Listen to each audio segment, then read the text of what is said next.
মালয়েশিয়ার প্রধানমন্ত্রী আনোয়ার ইব্রাহিমের আমন্ত্রণে আগামীকাল সোমবার ৩ দিনের সফরে মালয়েশিয়া যাচ্ছেন প্রধান উপদেষ্টা ড মোহাম্মদ ইউনুস।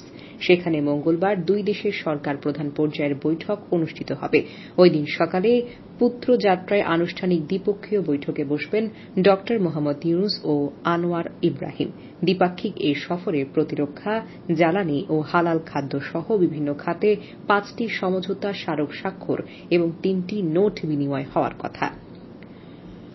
বৈঠকে মালয়েশিয়ার কর্মী পাঠানোর জটিলতা নিরসন, প্রতিরক্ষা, জ্বালানি, ব্যবসা বাণিজ্য, উচ্চশিক্ষা, রোহিঙ্গা সংকট, কৃষি, সমুদ্র অর্থনীতি এবং আসিয়ান সহ আন্তর্জাতিক অঙ্গনে দুই দেশের সহযোগিতার নানা বিষয়ে আলোচনা হতে পারে। উল্লেখ্য, ২০২৪ সালের ৫ই আগস্ট আওয়ামী লীগ সরকার পতনের পর ড ইউনূসের নেতৃত্বে অন্তর্বর্তী সরকারের ক্ষমতা গ্রহণ করে। ক্ষমতা গ্রহণের ২ মাস পর গত বছরের অক্টোবরে মালয়েশিয়ার প্রধানমন্ত্রী আনোয়ার ইব্রাহিম ঢাকা সফর করেন, যা অন্তর্বর্তী সরকারের আমলে প্রথম কোন বিদেশী সরকার প্রধানের সফর ছিল।